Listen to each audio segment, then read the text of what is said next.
1970년대 기억나시나요? 오늘은 서울 하루 학교 생활 여름방학 세 편의 추억을 한 번에 모아 들려드립니다. 편하게 틀어두고 그 시절로 잠시 다녀오시죠. 가장 마음에 남는 장면은 댓글로 남겨주시면 고맙겠습니다. 1970년대에는 계란 한 판이 얼마였을까요? 50원이었습니다. 지금 같으면 5,000원 정도 되는 셈이죠.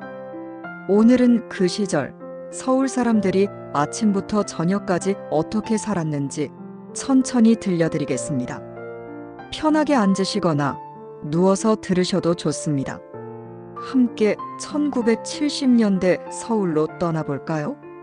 1970년대 서울은 지금과 많이 달랐습니다. 높은 빌딩도 별로 없었고 지하철은 1호선 하나뿐이었죠. 남산타워가 막 생겼을 때였고 강남은 아직 논밭이 많았습니다. 그때 서울 인구가 500만 명 정도였으니까 지금의 절반밖에 안 됐던 거죠. 하지만 말이죠, 사람들은 참 열심히 살았습니다. 새벽부터 밤까지 하루하루가 전쟁 같았지만 그 속에서도 정이 있었고 웃음이 있었습니다. 지금부터 그 시절 어느 평범한 날의 이야기를 들려드릴게요. 마치 라디오 들으시듯이 편안하게 들어주세요. 1970년대 서울의 아침은 일찍 시작됐습니다. 새벽 5시만 되면 말이죠. 재래시장에는 벌써 사람들이 북적북적했어요. 아직 어둑어둑한 시장 골목에 가로등 불빛이 희미하게 비치고 아주머니들이 머리에 광주리를 이고 걸어오는 모습이 보였죠. 아줌마, 배추 얼마예요? 한 포기에 10원이요. 에이, 비싸네. 8원에 주세요. 그럼 2포기 사가요. 15원. 이렇게 흥정하는 게 당연했습니다. 요즘처럼 정찰제가 아니었거든요. 시장 아주머니들은 새벽 4시부터 나와서 채소를 다듬고 생선을 손질하고 좌판을 깔아놓았습니다. 그때는 냉장고가 있는 집이 별로 없었어요. 그래서 매일매일 시장에 가서 그날 먹을 것만 사왔죠. 배추 한 포기, 무 1개, 북어 몇 마리, 계란 10개.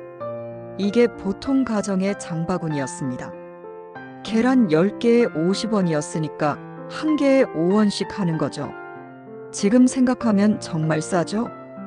근데 그때 쌀 한 가마니가 2,000원 정도였으니까 비율로 따지면 지금이랑 비슷했을 겁니다.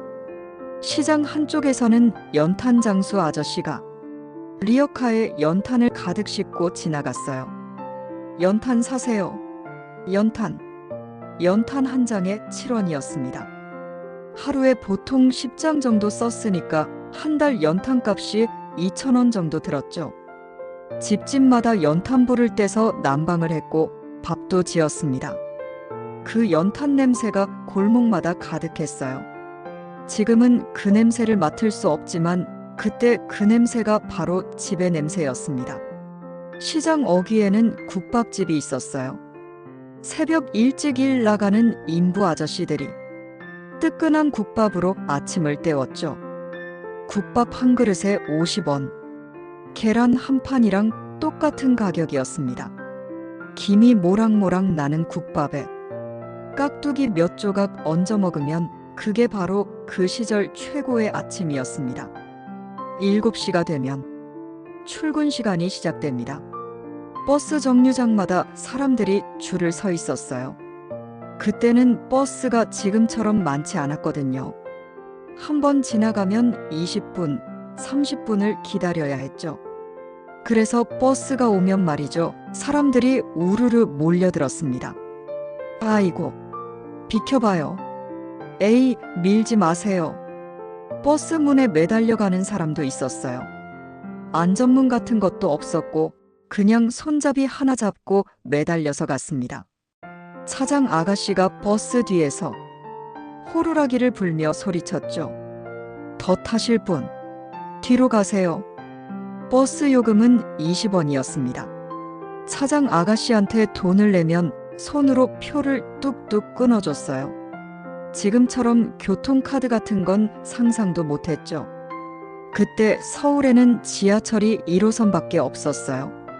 1974년에 처음 생겼는데 서울역에서 청량리까지만 다녔습니다. 지하철 요금은 30원. 버스보다 10원 비쌌지만 빠르고 시원해서 사람들이 좋아했죠. 지하철역 계단에는 신문 파는 아저씨가 있었어요. 신문 사세요. 조선일보, 동아일보. 신문 한 부에 15원이었습니다. 출근길에 신문 사서 지하철에서 읽는 게 그 시절 직장인의 일상이었죠. 거리에는 양복 입은 회사원들이 가방을 들고 종종 걸음으로 걸어갔고 교복 입은 학생들이 책가방을 메고 학교로 향했습니다.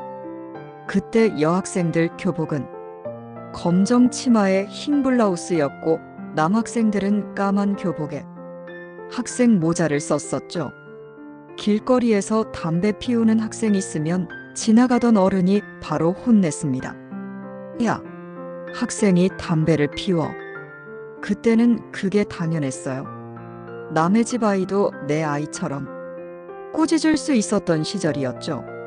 출근 길거리에는 구두 닦기 아저씨들이 있었어요. 나무 상자 하나 들고 구두 닦아드립니다 하고 외쳤죠. 구두 한 번 닦는데 10원. 회사원들은 출근 전에 구두를 반짝반짝 닦고 갔습니다. 그게 그 시절 직장인의 에티켓이었어요. 남편과 아이들을 보내고 나면 주부들의 하루가 시작됩니다.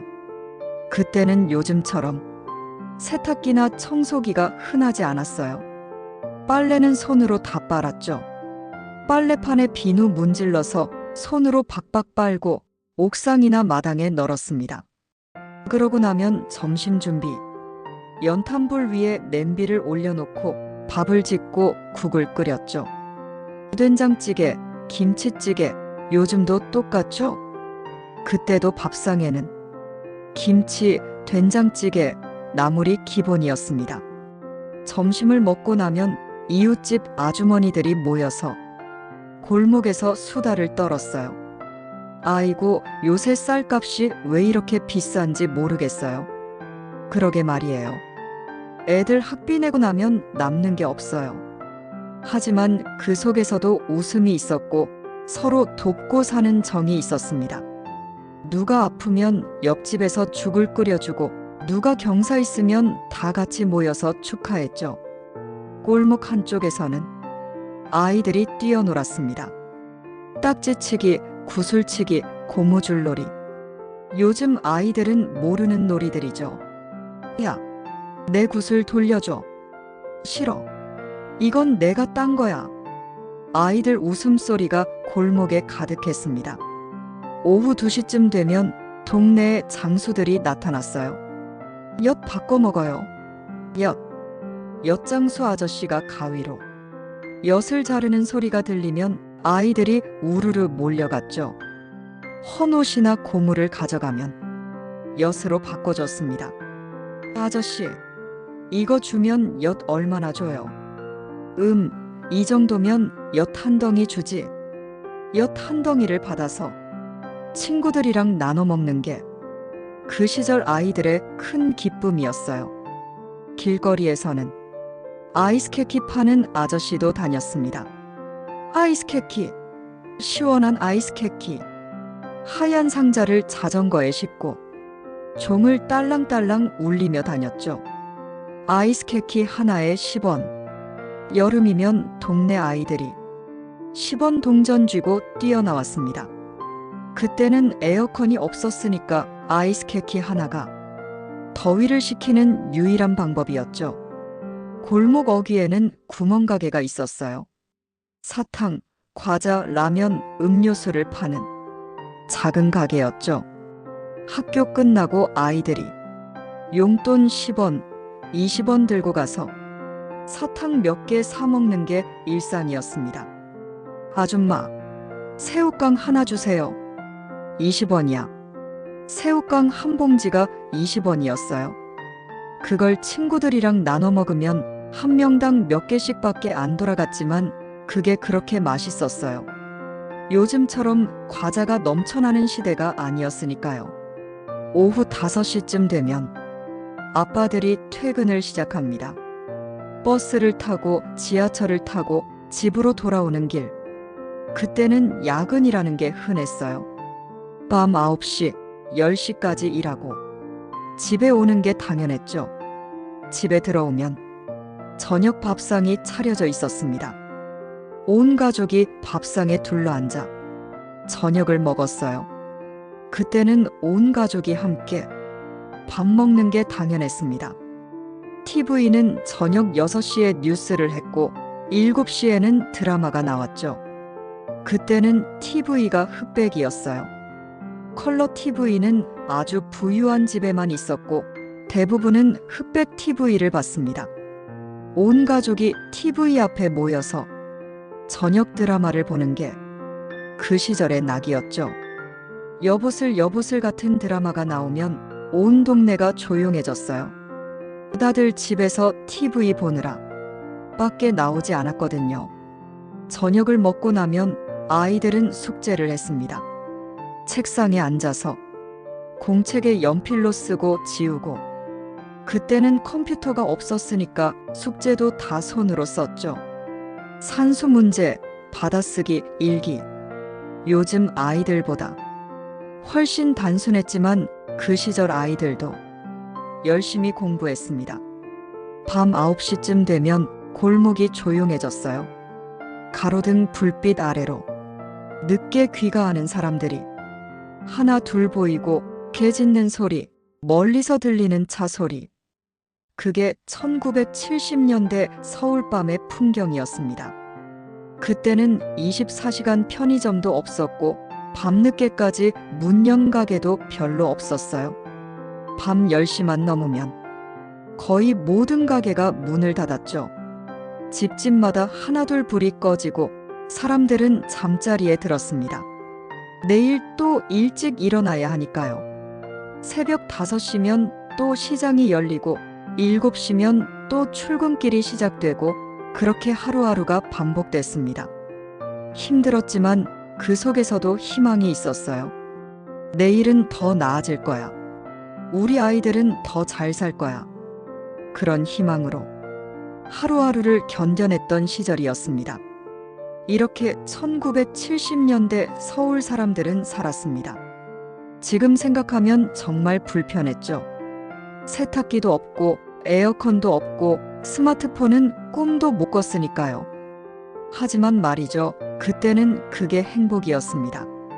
이웃과 나누고 가족과 함께하고 작은 것에도 만족했던 시절. 계란 한 판 50원, 버스 한 번 20원, 아이스 케이크 하나 10원. 지금 돈으로 치면 정말 싼 거지만 그때는 그것도 아껴 써야 하는 돈이었어요. 하지만 가난해도 마음만은 풍요로웠던 것 같습니다. 요즘처럼 물질은 넘치지 않았지만 사람 사이의 정은 넘쳤으니까요. 길에서 아는 사람 만나면 꼭 인사를 했고 이웃집에 무슨 일 있으면 다 같이 도왔고 아이들은 골목에서 마음껏 뛰어놀았죠. 지금 서울은 정말 많이 변했습니다. 높은 빌딩이 즐비하고 지하철이 거미줄처럼 뻗어 있고 24시간 불이 꺼지지 않는 도시가 됐죠. 편리해졌지만 뭔가 잃어버린 것도 있는 것 같습니다. 이웃이 누군지 모르고 가족이 각자 스마트폰만 보고 아이들은 밖에서 놀지 않죠. 1970년대가 무조건 좋았다는 건 아닙니다. 지금이 훨씬 살기 좋은 세상이에요. 하지만 말이죠. 그 시절의 정, 그 시절의 순수함, 그 시절의 따뜻함은 가끔 그리워지는 것 같습니다. 여러분은 1970년대를 기억하시나요? 그 시절 서울 거리를 걸어보셨나요? 계란 50원 하던 시절, 버스에 매달려 출근하던 시절, 골목에서 아이들 놀던 시절. 그 기억이 있으시다면 참 귀한 기억입니다. 그 시절을 살아내신 모든 분들께 존경을 보냅니다. 여러분의 노력이 있었기에 지금 우리가 이렇게 잘 살고 있는 거니까요. 오늘은 1970년대 서울 사람들의 하루를 함께 돌아봤습니다. 어떠셨나요? 혹시 여러분도 그 시절을 기억하시나요? 댓글로 여러분의 추억도 들려주시면 정말 감사하겠습니다. 나는 그때 이랬었는데, 우리 동네는 이랬었는데, 여러분의 기억도 소중한 기록입니다. 알루미늄 도시락 기억하시나요? 뚜껑을 열면 퍼지던 하얀 김, 그 안에 담긴 어머니의 정성. 난로 위에서 따끈하게 데워진 그 도시락의 온기가 지금도 손끝에 남아있는 것 같습니다. 양은 도시락이라고도 불렀지요. 반짝반짝 빛나던 그 도시락을 보자기에 싸서 책가방에 넣고 집을 나서던 아침. 그때는 그게 당연한 일상이었는데 지금 생각하면 참 소중한 추억입니다. 오늘은 여러분과 함께 1970년대 학교로 돌아가 보려 합니다. 교복을 입고 책가방을 메고 친구들과 떼지어 등교하던 그 시절로 말입니다. 1970년대 아침은 분주했습니다. 어머니가 새벽부터 일어나 밥을 짓고 반찬을 만들어 도시락을 싸주셨죠. 부엌에서 들려오는 도마 소리에 잠이 깨면 밥 냄새가 온 집안에 퍼져 있었습니다. 우리는 그 도시락을 책가방에 넣고 집을 나섰습니다. 교복 입는 것부터가 하나의 의식이었어요. 남학생은 검은색 교복에 하얀 와이셔츠, 여학생은 검은 치마에 하얀 블라우스, 교복 깃에는 학년을 나타내는 배지를 달았습니다. 1학년은 빨간색, 2학년은 파란색, 3학년은 노란색. 그 배지 하나로 선배인지 후배인지 알 수 있었죠. 교복에 구김이 가면 안 됐어요. 어머니가 다리미로 정성껏 다려주신 교복을 입으면 괜히 자세가 반듯해졌습니다. 단추를 하나하나 채우고 깃을 바로잡고 거울 앞에서 한번 점검하고 나서야 집을 나섰죠. 책가방이 얼마나 무거웠는지 기억하시나요? 국어, 수학, 자연, 사회, 도덕 교과서의 공책까지. 거기에 도시락과 물통까지 넣으면 가방이 묵직했습니다. 어깨끈이 어깨에 파고들어서 빨갛게 자국이 남곤 했어요. 가방끈을 늘려서 엉덩이까지 내려오게 매는 게 유행이었는데 그러면 더 무겁게 느껴졌습니다. 그때 책가방은 대부분 검은색 가죽 가방이었어요. 학교 이름이 금색으로 새겨져 있었죠. 가방 안에는 교과서와 공책 외에도 온갖 것들이 들어 있었습니다. 몰래 숨겨둔 만화책, 친구와 주고받을 편지, 간식으로 먹을 과자 몇 개. 선생님한테 걸리면 안 되는 것들이었죠. 집에서 학교까지 걸어가는 길, 그 길이 참 멀었습니다. 30분, 40분씩 걸어서 등교하는 게 당연했어요. 버스를 타는 건 먼 곳에 사는 아이들이나 하는 일이었죠. 걸으면서 친구를 만나면 합류하고 또 다른 친구를 만나면 합류하고 학교에 도착할 때쯤이면 대여섯 명이 떼를 지어 걷고 있었습니다. 등굣길에 무슨 이야기를 그렇게 했을까요? 어제 본 텔레비전 이야기, 숙제했는지 안 했는지, 좋아하는 친구 이야기. 별것 아닌 이야기들이었지만 그게 그렇게 재미있었습니다. 깔깔대며 웃다가 학교에 도착하면 입이 아플 정도였어요. 골목을 지나고 논두렁을 지나고 큰 길을 건너면 저 멀리 학교가 보였습니다. 교문 앞에 서 계신 선생님이 보이면 걸음이 빨라졌죠. 지각 단속을 하시는 거였어요. 늦으면 운동장에 서서 벌을 서야 했으니까요. 기억하시나요? 교문 앞에 서 계시던 선도부 선생님을 두발 단속, 복장 단속을 하셨죠. 머리가 기준보다 길면 바로 잘라야 했고 치마가 짧으면 교무실로 끌려갔습니다. 남학생은 스포츠 머리가 기본이었고 귀를 덮으면 안 됐어요. 자로 재서 기준에 맞는지 확인하는 선생님도 계셨습니다. 교문을 들어서면 운동장이 펼쳐졌습니다. 흙바닥 운동장이었지요. 비가 오면 질퍽해지고 바람이 불면 먼지가 날렸습니다. 그래도 그 운동장은 우리들의 놀이터였어요.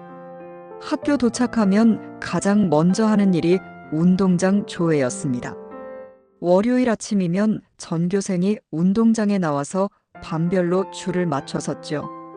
차렷, 열중쉬어. 체육 선생님의 구령에 맞춰 자세를 바로잡았습니다. 앞사람 머리 보고 줄 맞춰. 이런 소리가 운동장에 울려 퍼졌어요. 교장 선생님이 단상에 올라오시면 훈화가 시작되었습니다. 나라 사랑하라, 부모님 공경하라, 열심히 공부하라. 비슷비슷한 말씀이 이어졌어요. 여름에는 땡볕 아래서, 겨울에는 찬바람 맞으며 서 있어야 했습니다. 앞에 서 있던 친구가 쓰러지는 일도 종종 있었죠. 더위를 먹거나 빈속에 오래 서 있어서 그랬습니다. 조회 시간이 길어지면 다리가 저려왔어요. 한 발씩 번갈아 들며 버텼죠. 옆 친구와 눈빛으로 힘들다는 신호를 주고받기도 했습니다. 교장 선생님 말씀이 끝나면 다 같이 안도의 한숨을 내쉬었어요. 애국조회라고 불렀습니다. 국기에 대한 경례를 하고 애국가를 불렀지요. 나는 자랑스러운 태극기 앞에 조국의 통일과 번영을 위하여 정의와 진실로 충성을 다할 것을 다짐합니다. 이 국기에 대한 맹세, 지금도 기억하시지요? 조회가 끝나면 교실로 올라갔습니다. 우르르 계단을 올라가는 발소리가 학교 건물에 울려 퍼졌어요. 나무 계단이 삐걱거리는 소리, 아이들의 웃음소리와 떠드는 소리가 뒤섞였습니다. 그때 교실은 어땠을까요? 나무 책상과 나무 의자. 그게 전부였습니다. 책상 위에는 이름 모를 선배들이 남긴 낙서가 가득했죠. 날카로운 것으로 파서 새긴 글씨들, 볼펜으로 끼적인 그림들. 좋아하는 여자아이 이름을 몰래 새겨놓은 친구도 있었을 겁니다. 책상 서랍 안에는 온갖 것들이 들어있었어요. 교과서, 공책은 물론이고 먹다 만 사탕, 주워온 구슬, 접어둔 딱지까지. 선생님 몰래 숨겨둔 보물창고 같았죠. 가끔 서랍 검사를 하시는 선생님도 계셨는데 그때면 긴장이 됐습니다. 한 교실에 70명, 80명이 앉아 있었어요. 지금은 상상도 할 수 없는 숫자지요. 콩나물 교실이라고 불렀습니다. 책상이 다닥다닥 붙어 있어서 옆 친구와 팔꿈치가 부딪히는 건 당연한 일이었어요. 앞으로 나오라는 선생님 말씀에 책상 사이를 비집고 나가야 했죠. 칠판은 검은색이었습니다. 지금처럼 화이트보드가 아니라 진짜 검은 칠판에 하얀 분필로 글씨를 썼어요. 선생님이 칠판에 글씨를 쓰시면 분필 가루가 뿌옇게 날렸습니다. 칠판 지우개로 지우면 더 많은 가루가 일어났죠. 그래서 칠판 앞자리에 앉은 아이들은 늘 분필 가루를 뒤집어 썼습니다. 칠판 청소 당번은 쉬는 시간마다 칠판 지우개를 창밖에 내다 털어야 했어요. 탁탁탁 지우개를 벽에 두드리면 하얀 가루가 날려갔습니다. 그 먼지 속에서 재채기를 하던 기억 다들 있으시지요? 옷에 분필 가루가 묻으면 손으로 탁탁 털어냈습니다. 선생님 말씀을 받아 적느라 공책에 열심히 썼어요. 볼펜이 아니라 연필로 쓰는 경우가 많았죠. 연필이 뭉툭해지면 칼로 깎아야 했습니다. 연필 깎기가 있는 집도 있었지만 대부분은 칼로 직접 깎았어요. 연필 깎는 솜씨가 좋은 친구는 부러움의 대상이었습니다. 겨울이 되면 교실에 난로가 들어왔습니다. 조개탄 난로였어요. 조개처럼 생긴 갈탄을 태워서 불을 피웠죠. 아침 일찍 온 당번이 난로에 불을 붙여야 했습니다. 석탄을 넣고 종이를 넣고 성냥으로 불을 붙이고 불이 잘 안 붙으면 입으로 후후 불어가며 살려야 했어요. 난로에서 나는 연기 냄새를 기억하시나요? 석탄 타는 냄새가 교실에 퍼지면 겨울이 왔구나 실감했습니다. 연통으로 연기가 빠져나갔지만 가끔 바람이 불면 연기가 역류해서 교실이 뿌옇게 되기도 했죠. 난로 주변은 특등석이었습니다.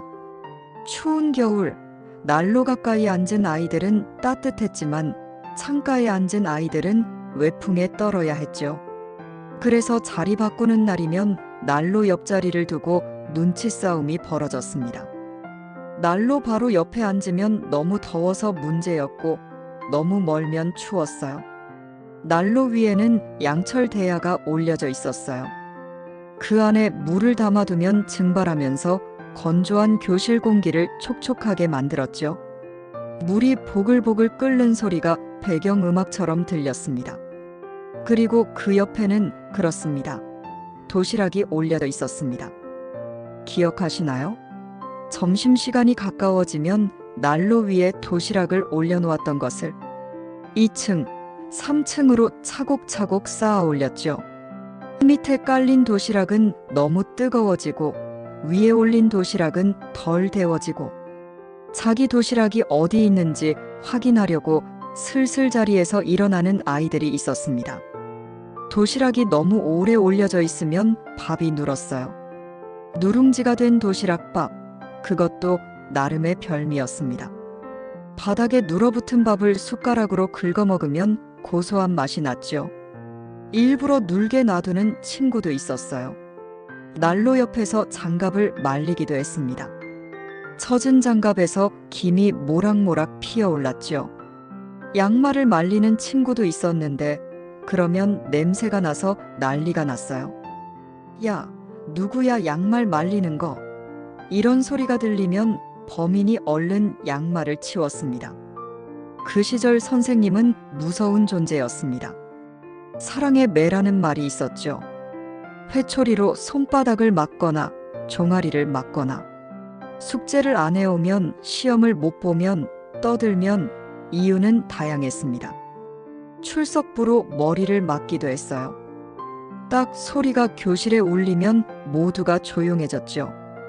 회초리는 대나무로 만든 것도 있었고 자로 맞는 경우도 있었습니다. 손바닥을 내밀고 맞을 때는 손이 얼얼했어요. 엎드려 뻗쳐라는 기합도 있었어요. 팔을 쭉 펴고 엎드려서 버티는 거죠. 1분, 2분 지나면 팔이 후들후들 떨렸습니다. 옆에서 친구가 먼저 쓰러지면 왠지 이기는 기분이 들기도 했어요. 오래 버티면 선생님이 그래, 일어나라 하셨죠.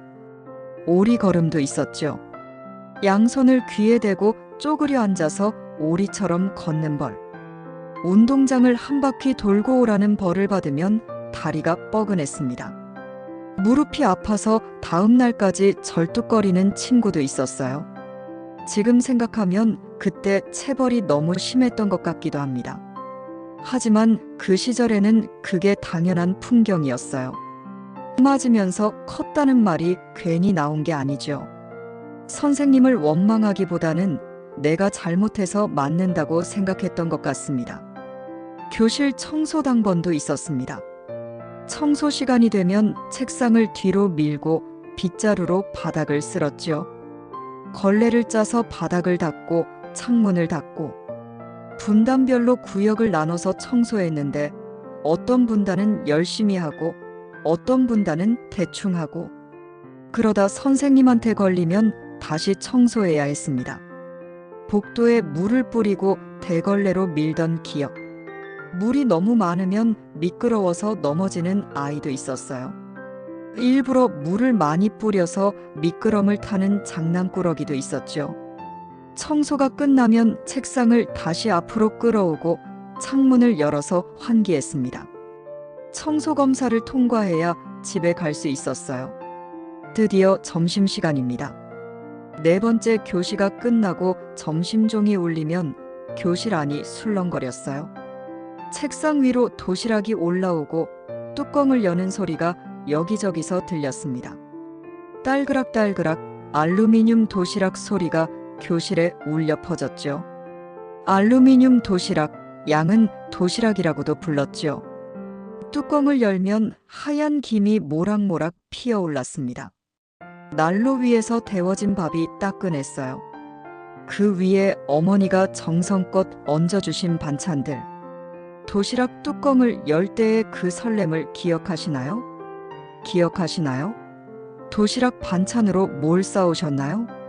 계란말이, 김, 멸치볶음, 콩자반, 깍두기. 집집마다 조금씩 달랐지만 대체로 비슷했습니다. 가끔 어머니가 특별히 싸주신 불고기나 제육볶음이 있으면 그날은 왕이 된 기분이었죠. 소시지 반찬이 있는 날은 친구들의 부러움을 샀습니다. 밥 위에 김가루를 뿌려주신 날도 있었어요. 참기름에 버무린 김가루가 밥 위에 뿌려져 있으면 비빔밥처럼 섞어 먹었죠. 간장 종지에 밥을 찍어 먹는 친구도 있었습니다. 반찬이 없어도 밥만 있으면 배를 채울 수 있었어요. 반찬 바꿔 먹기 문화가 있었습니다. 옆자리 친구 도시락을 기웃거리며 저거 맛있겠다. 하나만 줘. 이러면서 반찬을 나눠 먹었죠. 계란말이 하나 주면 멸치볶음 조금 줄게.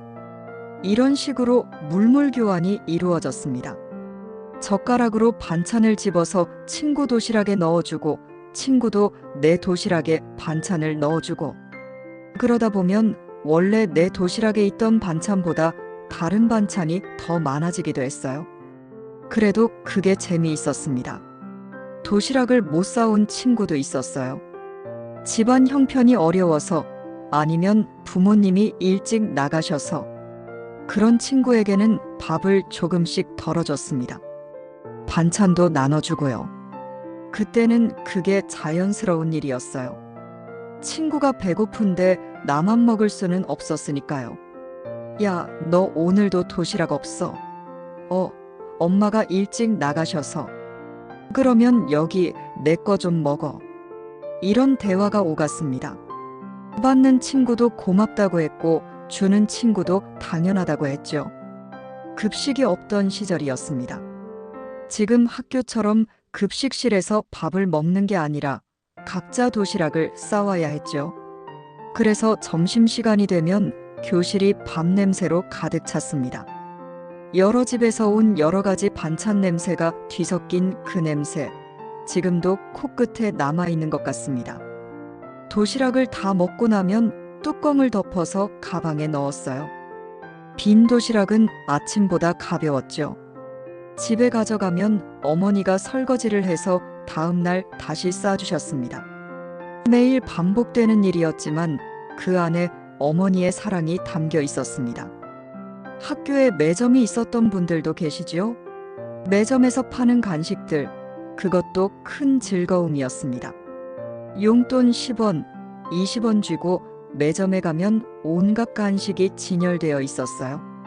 쉬는 시간에 매점 앞에 줄이 길게 늘어섰죠. 쫀득이 10원. 달콤하고 쫄깃한 엿과자였죠.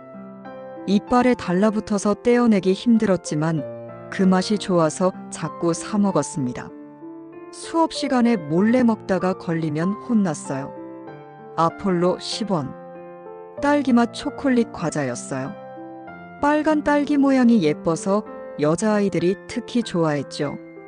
입안에서 사르르 녹는 맛이 일품이었습니다. 달고나 20원. 설탕을 녹여서 만든 과자. 그 안에 별 모양이나 하트 모양이 있으면 하나 더 주는 뽑기도 있었습니다. 별을 뽑으려고 살살 하차가며 먹던 기억 다들 있으시지요? 바늘로 조심조심 테두리를 판에다가 부러뜨리면 그렇게 아쉬울 수가 없었어요. 불량식품이라고 불렀어요. 지금 생각하면 건강에 좋지 않았을 그 과자들. 하지만 그때는 그게 최고의 간식이었습니다. 선생님 몰래 숨겨서 먹고 혀가 빨갛게 물들어서 들키기도 했죠. 날씨가 좋으면 도시락을 들고 운동장으로 나가기도 했습니다. 친구들과 나무 그늘 아래 앉아서 밥을 먹는 거죠. 바람이 불면 밥알이 날아가기도 하고 개미가 올라오기도 했지만 교실에서 먹는 것과는 다른 맛이었어요. 하늘을 보며 밥을 먹는 그 기분 참 좋았습니다. 점심을 먹고 나면 쉬는 시간이 기다리고 있었습니다. 그리고 쉬는 시간은 곧 놀이 시간이었죠. 운동장은 놀이의 천국이었습니다. 종이 울리면 우르르 운동장으로 뛰어나갔어요. 딱지치기를 기억하시나요? 종이를 접어 만든 딱지로 상대방의 딱지를 뒤집는 놀이. 세게 내리쳐서 바람을 일으키면 상대 딱지가 뒤집혔죠. 동네에서 딱지 잘 치는 아이는 영웅이었습니다. 두꺼운 딱지, 무거운 딱지를 갖고 있으면 이기기 쉬웠어요. 딱지를 사려면 문방구에 가야 했습니다. 그림 딱지 한 묶음에 10원. 군인 계급장이 그려진 딱지, 만화 캐릭터가 그려진 딱지. 더 높은 계급이 그려진 딱지를 갖고 있으면 자랑이었죠. 별이 많은 장군 딱지는 귀했습니다. 딱지를 접는 방법도 여러 가지였어요. 네모 딱지, 세모 딱지, 두껍게 접은 딱지. 자기만의 비법으로 딱지를 접어서 경쟁력을 높였죠. 딱지를 칠 때 손목 스냅을 어떻게 쓰느냐도 중요했습니다. 구슬치기도 있었습니다. 유리구슬, 쇠구슬, 먹구슬. 구슬의 종류도 다양했어요. 구슬 하나에 5원, 10원. 예쁜 무늬가 들어간 구슬은 더 비쌌죠. 투명한 구슬 안에 색색의 무늬가 들어간 건 보물이었습니다. 땅에 작은 구덩이를 파고 그 안에 구슬을 넣는 게 목표였습니다. 손가락으로 구슬을 튕겨서 상대방 구슬을 맞추면 그 구슬을 가져갈 수 있었어요. 구슬을 많이 딴 아이는 주머니가 불룩했죠. 구슬 부자라는 말도 있었습니다. 구슬치기 하다가 바지 무릎이 닳아서 어머니한테 혼나기도 했어요. 흙바닥에 무릎을 꿇고 조준하느라 바지가 더러워지고 해지는 건 당연한 일이었죠. 그래도 구슬치기를 포기할 수는 없었습니다. 여학생들은 고무줄놀이를 했어요. 고무줄을 발목에 걸고 두 명이 마주 서면 나머지가 그 고무줄을 넘으며 놀았죠. 발목, 무릎, 허리, 가슴, 어깨, 머리. 점점 높아지는 고무줄을 뛰어넘는 게 실력이었습니다. 고무줄 노래도 있었어요. 우리 집에 왜 왔니? 왜 왔니? 왜 왔니? 꽃 찾으러 왔단다 왔단다 왔단다. 이런 노래를 부르면서 리듬에 맞춰 뛰었죠. 고무줄이 다리에 걸리면 아웃. 다음 사람에게 순서가 넘어갔습니다. 사방치기도 기억나시지요? 땅에 네모칸을 그리고 돌을 던져서 한 칸씩 밟아가는 놀이. 깨금 발로 뛰면서 돌을 차내야 했어요. 금을 밟으면 아웃. 돌이 금 위에 떨어져도 아웃. 끝까지 가서 돌아오면 땅을 차지할 수 있었습니다. 차지한 땅에는 X 표시를 했죠. 공기놀이도 여학생들에게 인기였어요. 작은 돌 5개를 갖고 노는 놀이죠. 하나를 던져 올리고 그 사이에 바닥에 돌을 집어야 했습니다. 한 알, 두 알, 세 알, 네 알. 점점 많이 집어야 하니까 어려워졌어요. 손재주가 좋은 친구는 금방금방 해냈습니다. 남학생들은 축구를 좋아했습니다. 축구공 하나면 20명이 뛰어놀 수 있었죠. 운동장 한쪽에 돌로 골대를 만들고 편을 갈라서 경기를 했습니다. 공이 어디로 튈지 모르니까 우르르 공을 따라 달리는 게 전부였어요. 규칙 같은 건 대충이었지만 그래도 재미있었습니다. 공이 없으면 신발 주머니로 축구를 하기도 했습니다. 실내화를 넣어 다니는 그 주머니 말이에요. 찬다고 찼는데 잘 안 날아가서 답답하기도 했지만 그것도 재미있었습니다. 없으면 없는 대로 놀았어요. 말 타기도 있었죠.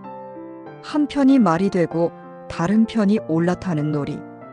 말이 된 아이들은 허리를 굽히고 줄을 서고 올라타는 아이들은 달려와서 뛰어 올랐어요. 무거운 아이가 올라타면 말이 주저앉았죠. 말이 쓰러지면 공수가 바뀌었습니다. 비석치기라는 놀이도 있었습니다. 납작한 돌을 세워두고 멀리서 돌을 던져 맞추는 놀이. 맞추면 상대 비석을 쓰러뜨릴 수 있었어요. 쓰러진 비석은 내 것이 됐죠. 명중률이 좋은 친구가 인기였습니다. 자치기도 했어요. 긴 막대기로 짧은 막대기를 쳐서 멀리 날리는 놀이. 날아간 거리만큼 점수를 얻었지요. 막대기가 휙 날아가는 걸 보면 짜릿했습니다. 다만 막대기에 맞으면 아팠어요. 이 모든 놀이에 필요한 건 친구들과 빈 공터뿐이었습니다. 요즘처럼 장난감이나 게임기가 필요 없었어요. 돌멩이 몇 개, 종이 몇 장이면 하루 종일 놀 수 있었습니다.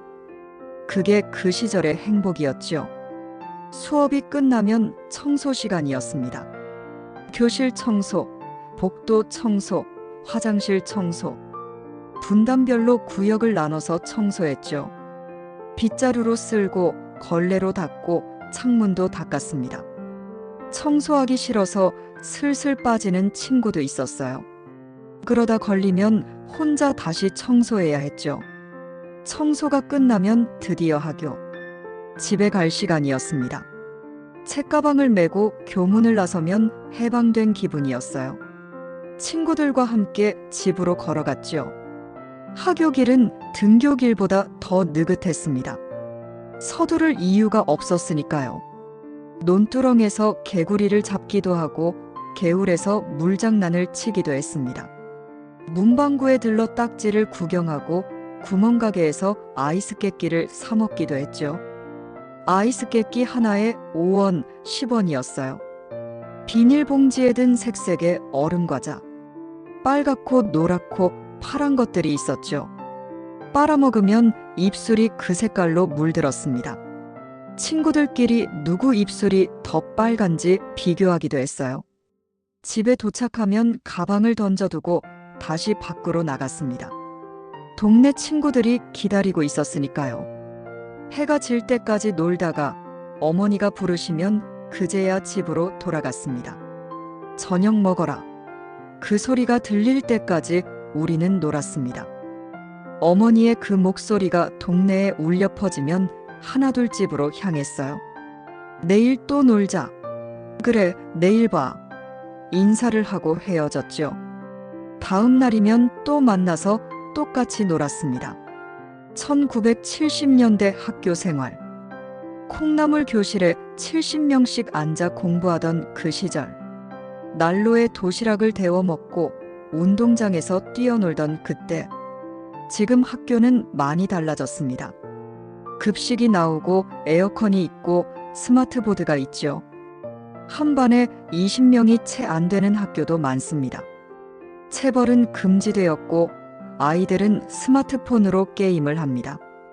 편리해진 건 맞습니다. 더 좋아진 것도 많죠. 하지만 가끔 그 시절이 그리워집니다. 도시락 뚜껑을 열 때의 설렘, 난로 옆에서 손을 녹이던 따뜻함, 친구들과 딱지치며 놀던 즐거움. 그 모든 것이 그립습니다. 기억하시나요? 그때 짝꿍의 이름을. 옆자리에 앉아 도시락 반찬을 나눠 먹던 그 친구. 함께 숙제 안 해서 혼나던 그 친구. 지금은 어디서 뭘 하고 있을까요? 학교는 단순히 공부하는 곳이 아니었습니다.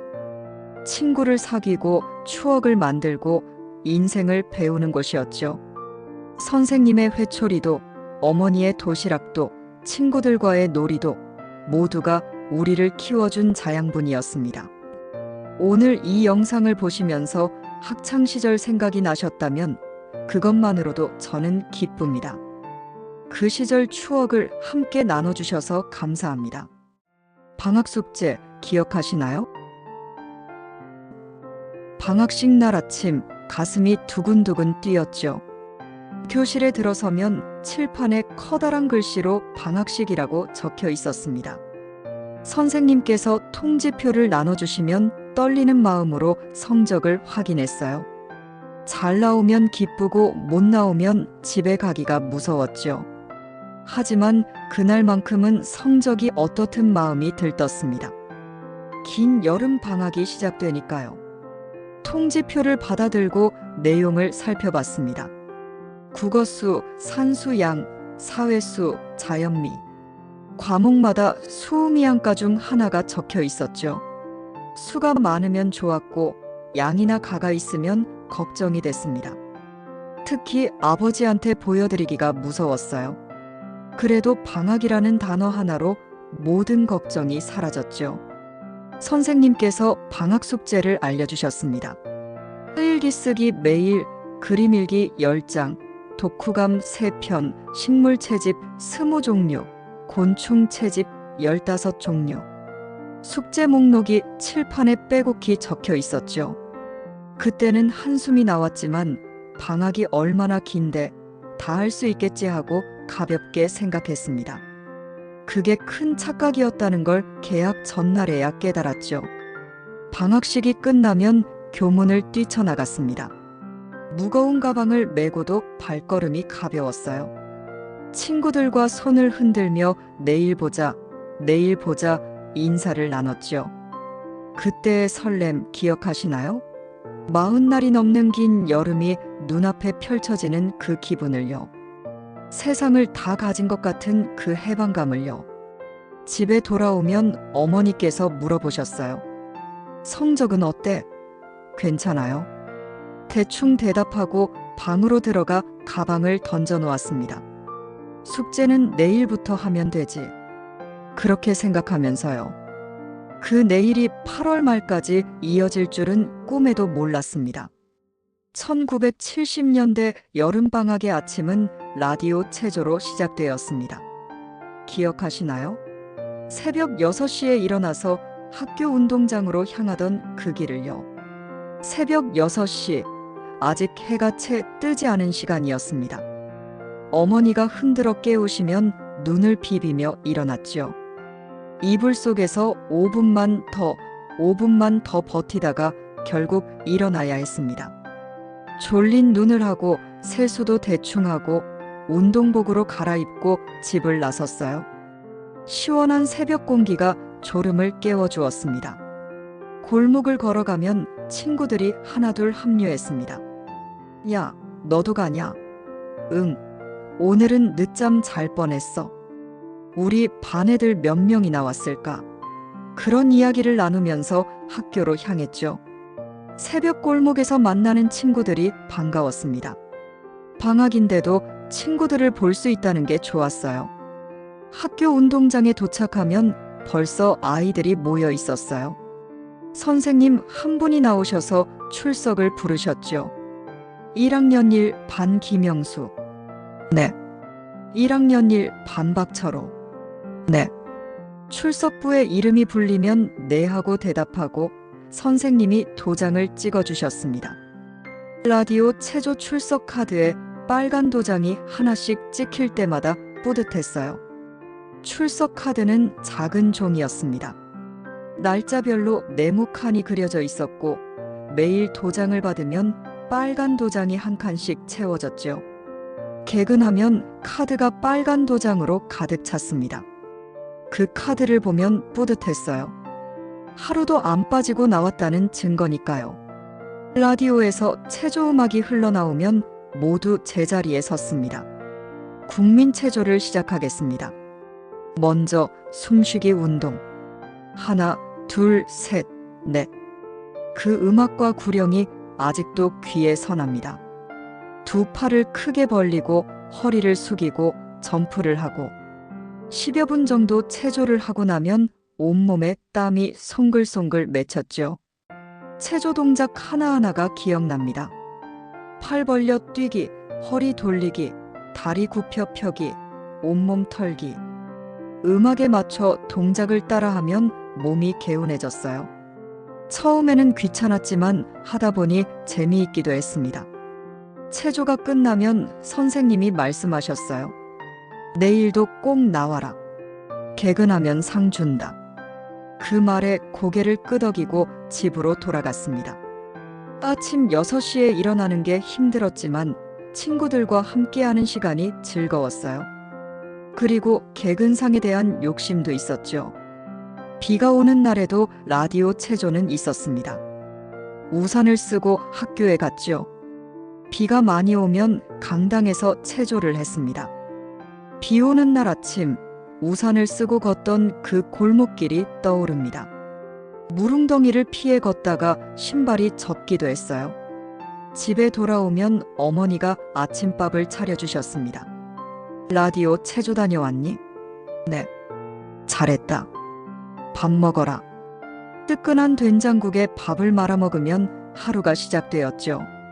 계란 프라이 하나, 김치 몇 조각. 소박한 아침밥이었지만 든든했습니다.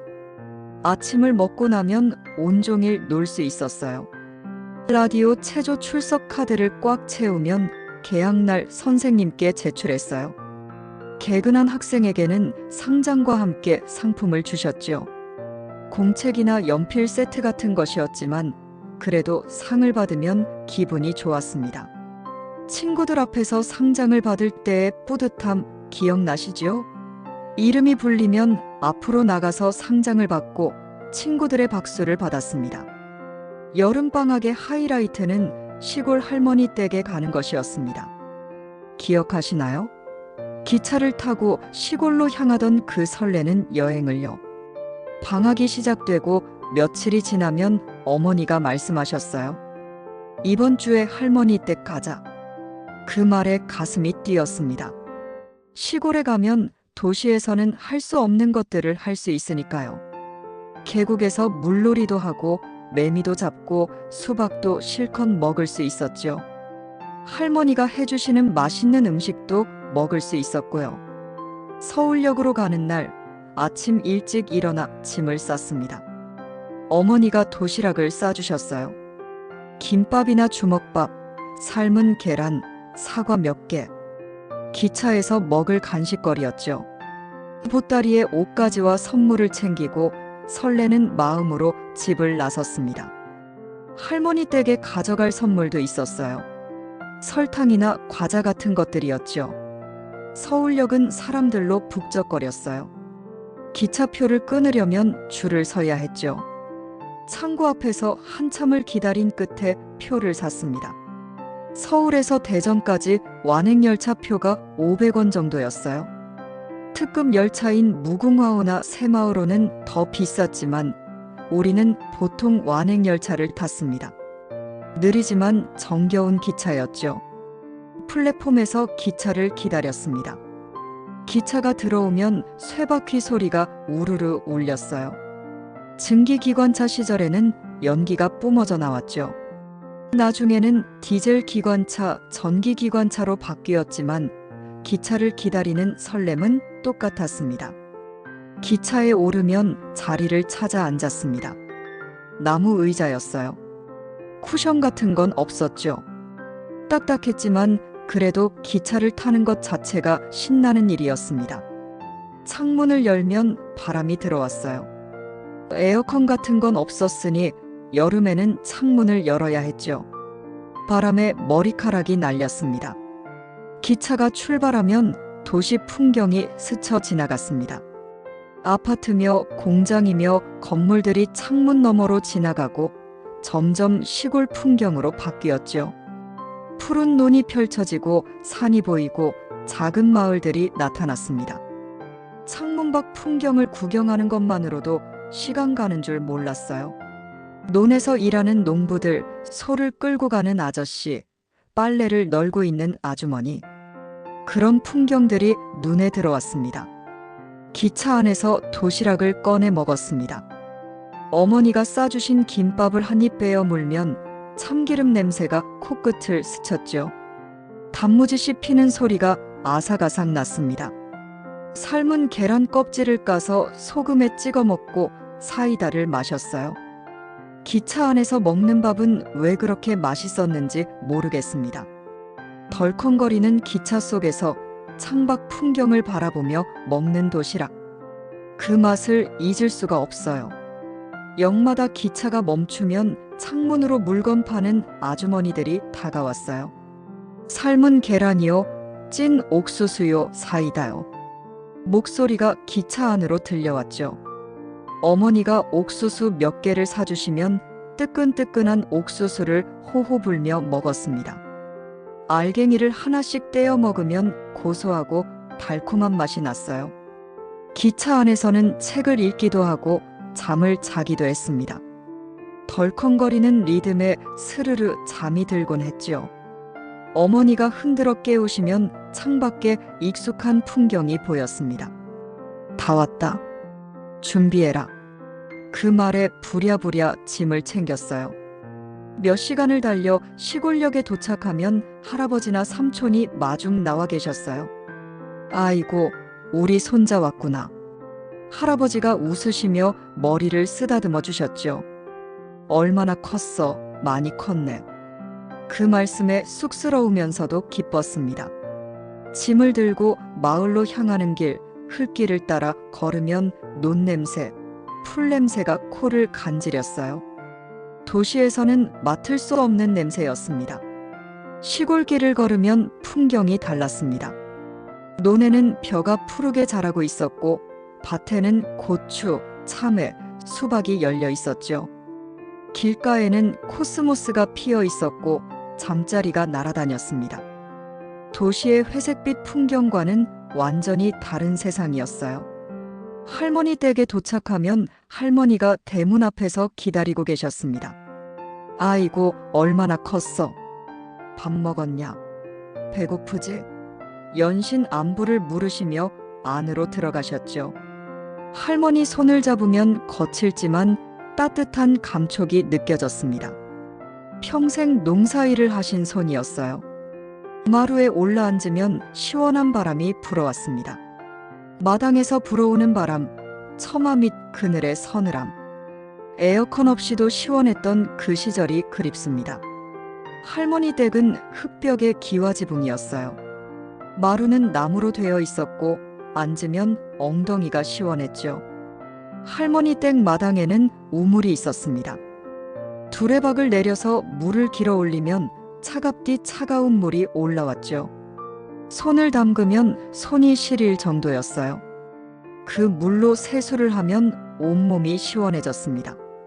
벌컥벌컥 마시면 가슴이 뻥 뚫리는 느낌이었죠. 수박을 우물물에 담가두었다가 먹으면 그렇게 시원할 수가 없었어요. 우물가에 양동이를 놓고 그 안에 수박을 넣어두었죠. 몇 시간 뒤에 꺼내면 수박이 차갑게 식어 있었습니다. 냉장고가 없던 시절, 우물이 천연 냉장고였어요. 마당 한쪽에는 평상이 놓여 있었습니다. 대나무로 엮은 평상이었죠. 그 위에 누우면 대나무 사이로 바람이 스며들어 등이 서늘했습니다. 할머니가 부채질을 해주시면 스르르 잠이 들곤 했어요. 살랑살랑 부채바람에 실려오는 졸음, 그 달콤함을 기억하시나요? 마당에는 닭들이 돌아다녔습니다. 꼬꼬꼬 소리를 내며 모이를 쪼아 먹었지요. 가끔 달걀을 낳으면 할머니가 주워 오셨어요. 갓 낳은 달걀은 아직 따끈따끈했습니다. 그 달걀로 계란 프라이를 해주시면 노른자가 유난히 노랗고 맛있었어요. 시골에서의 낮은 물놀이와 곤충 사냥으로 채워졌습니다. 기억하시나요? 계곡에서 첨벙거리며 놀던 그 여름날을요. 아침밥을 먹고 나면 동네 아이들과 함께 계곡으로 향했습니다. 고무대야에 수건과 간식을 담고 맨발로 논두렁길을 걸었죠. 발바닥에 닿는 흙의 감촉, 풀잎이 발등을 간지리는 느낌. 도시에서는 느낄 수 없는 감각이었습니다. 흙길을 걸으면 발가락 사이로 흙이 들어갔어요.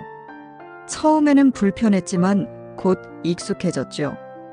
계곡에 도착하면 옷을 벗고 물에 뛰어들었어요.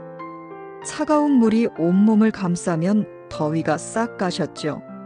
첨벙첨벙 물장난을 치고 돌멩이를 던지며 물수제비를 뜨고 누가 더 멀리 헤엄치나 시합도 했습니다.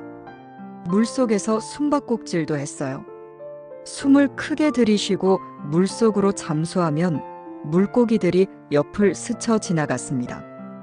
계곡 바닥에는 작은 물고기들이 헤엄치고 있었어요. 피라미, 송사리, 버들치. 손으로 잡으려 하면 재빠르게 도망갔죠. 돌을 들추면 가재가 숨어 있기도 했습니다. 가재를 잡으면 영웅이 된 기분이었어요. 빨간 가재 집게발에 손가락이 집히면 아프기도 했지만 그래도 잡으면 자랑하고 싶었습니다. 물놀이에 지치면 바위에 앉아 간식을 먹었습니다. 할머니가 싸주신 찐 감자나 삶은 옥수수를 꺼내 먹었죠. 계곡 물에 발을 담그고 감자를 베어 물면 그게 그렇게 맛있었습니다. 소금을 조금 찍어 먹으면 더 맛있었어요. 옆에서 매미가 맴맴 울었습니다. 매미 소리 기억하시나요? 아침부터 저녁까지 쉴 새 없이 울어대던 그 소리를요. 맴맴맴맴. 참매미, 말매미, 쓰름매미. 종류마다 소리가 달랐죠. 처음에는 시끄럽다고 느꼈지만 어느새 그 소리가 여름의 일부가 되었습니다. 매미 소리 없는 여름은 상상할 수 없었어요. 매미를 잡으러 다니기도 했습니다. 대나무 막대기 끝에 거미줄을 감아서 채를 만들었지요. 거미줄이 끈적끈적해서 매미가 붙으면 잡혔습니다. 그걸 들고 나무 사이를 누비며 매미를 찾았어요.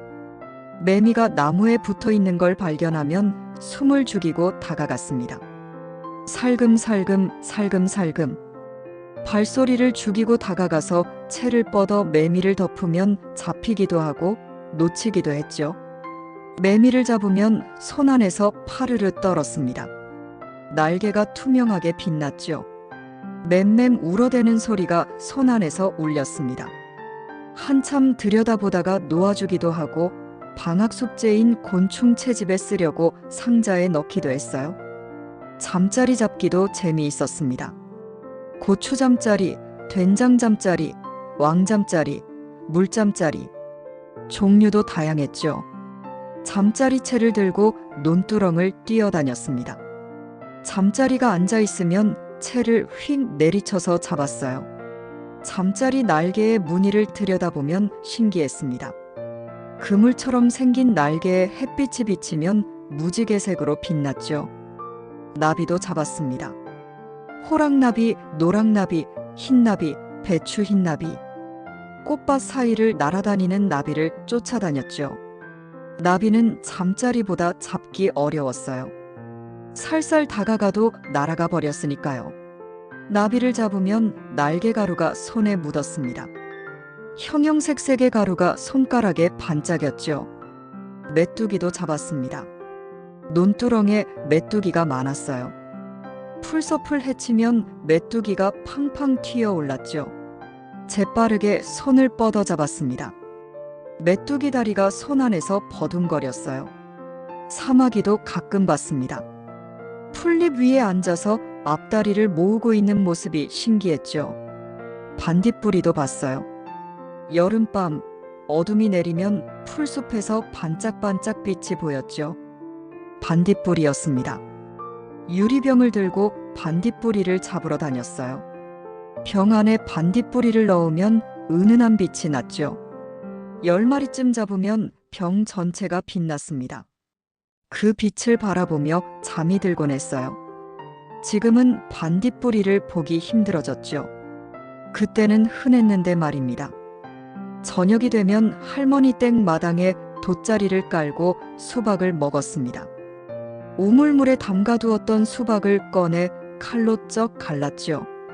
빨간 속살이 드러나면 군침이 돌았습니다. 씨가 까맣게 박혀 있었고 즙이 줄줄 흘렀어요. 한 조각 베어 물면 달콤한 즙이 입안에 퍼졌습니다. 씨를 뱉으면서 먹고 수박 껍질은 마당에 던져 닭들이 쪼아 먹게 했죠. 할머니가 부채질을 해주시며 말씀하셨어요. 천천히 먹어라. 체한다. 그 목소리가 아직도 귀에 생생합니다. 마당에 앉아 별을 올려다보며 수박을 먹던 그 밤. 도시에서는 볼 수 없는 별들이 가득했죠. 은하수가 하늘을 가로지르고 있었습니다. 별이 쏟아질 것 같았어요. 밤이 되면 평상에 모기장을 치고 잠을 잤어요. 할머니가 모기향을 피워주셨죠. 모기향 연기가 모락모락 피어오르면 모기들이 도망갔습니다. 귀뚜라미 소리를 들으며 할머니의 옛날 이야기를 들으며 스르르 잠이 들었죠. 호랑이 담배 피우던 시절 이야기, 혹부리 영감 이야기, 콩쥐 팥쥐 이야기. 할머니 목소리가 자장가처럼 들렸습니다. 그 평화로운 밤이 그립습니다. 낮잠도 달콤했습니다. 점심을 먹고 나면 나른해졌죠. 평상에 누우면 할머니가 부채질을 해주셨습니다. 살랑살랑 부채바람이 얼굴을 스치면 눈꺼풀이 스르르 감겼어요. 매미 소리를 자장가 삼아 잠이 들었습니다. 1시간쯤 자고 일어나면 개운했죠. 땀이 식고 머리가 맑아졌습니다. 도시로 돌아올 때는 마음이 무거웠습니다.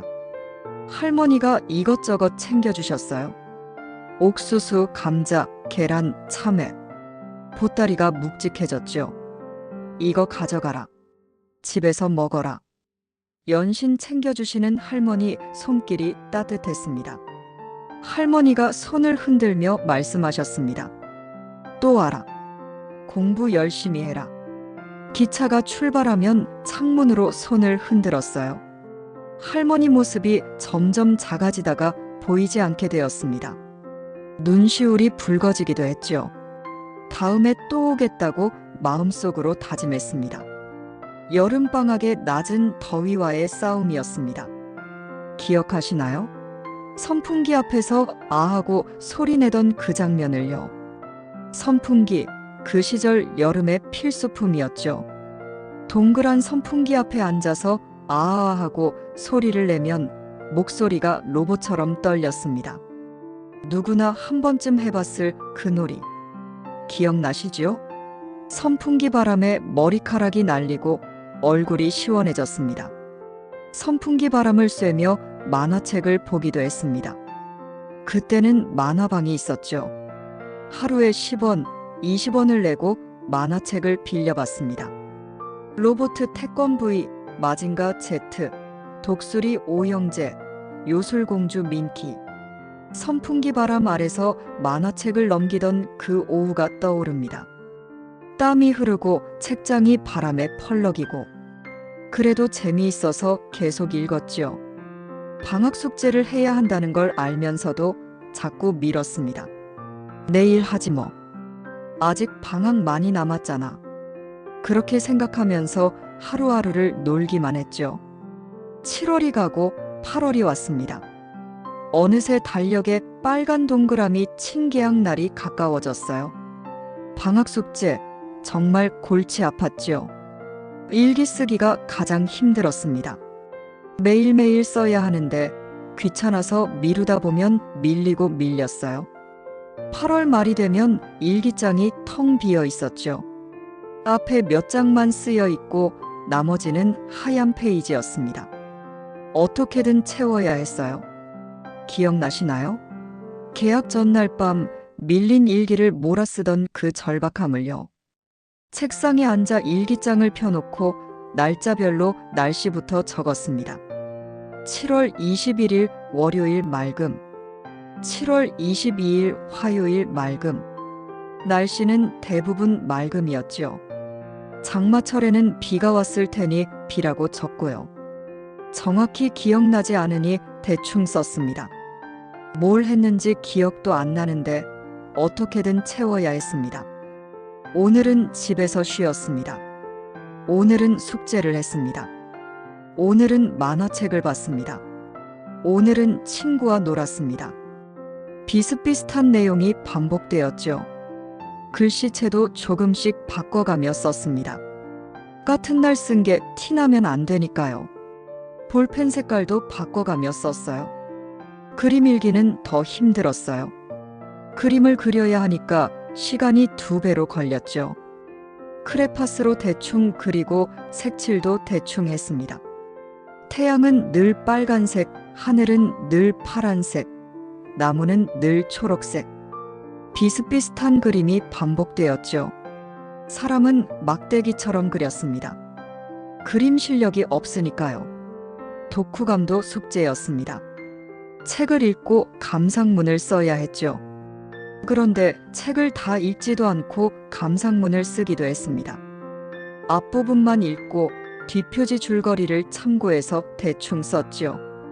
이 책은 재미있었습니다. 주인공이 대단합니다. 나도 주인공처럼 되고 싶습니다.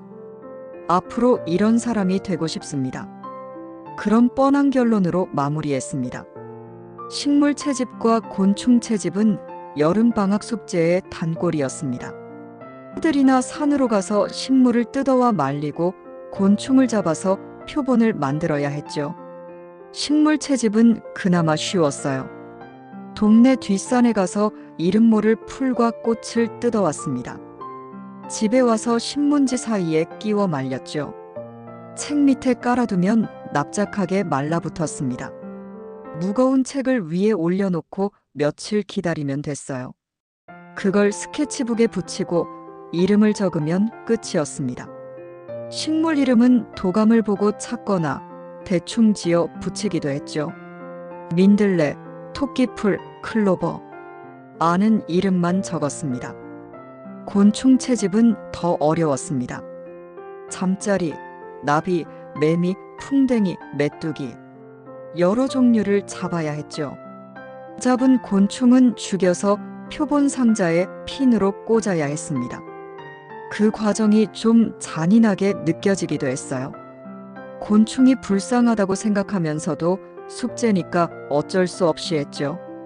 개학이 가까워지면 문방구에 곤충 채집 세트가 나왔습니다. 이미 만들어진 표본을 파는 거였죠. 숙제를 못한 아이들이 그걸 사서 제출하기도 했습니다. 하지만 선생님 눈은 속일 수 없었어요.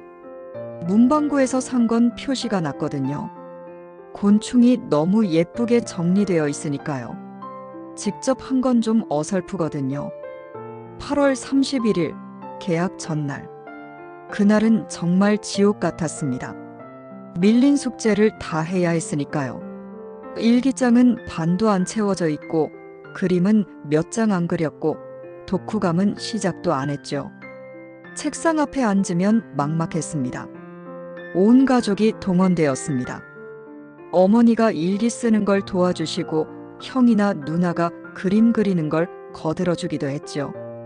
어머니가 옆에서 말씀하셨어요. 그날 뭐 했어? 집에서 놀았어요. 그럼 그렇게 써. 그래서 집에서 놀았습니다 하고 썼죠. 밤새 숙제를 했습니다. 눈이 감기는 걸 참아가며 새벽까지 책상 앞에 앉아 있었어요. 친구 숙제를 베끼기도 했습니다. 일찍 숙제를 끝낸 친구 집에 가서 일기장을 빌려왔죠. 그대로 베끼면 티가 나니까 조금씩 바꿔서 썼습니다. 친구가 영화를 봤다고 썼으면 나는 만화를 봤다고 바꾸는 식으로요. 친구가 수박을 먹었다고 썼으면 나는 참외를 먹었다고 바꾸고요. 그렇게 해서 간신히 숙제를 마치면 이미 동이 트고 있었습니다. 새벽 닭이 우는 소리가 들렸죠. 개학날 아침 졸린 눈을 비비며 학교에 갔습니다. 눈이 충혈되고 하품이 연신 나왔어요. 숙제 검사를 받을 때 조마조마했습니다. 선생님이 일기장을 넘겨보시는 동안 가슴이 두근거렸어요. 다행히 무사히 넘어가면 안도의 한숨을 쉬었죠. 다음 방학에는 미리미리 하자. 매번 그렇게 다짐했지만 다음 방학에도 똑같은 일이 반복되었습니다. 방학 숙제는 늘 개학 전날에 하는 것이었죠. 그게 방학의 전통 아니었을까요? 누구나 그랬을 겁니다.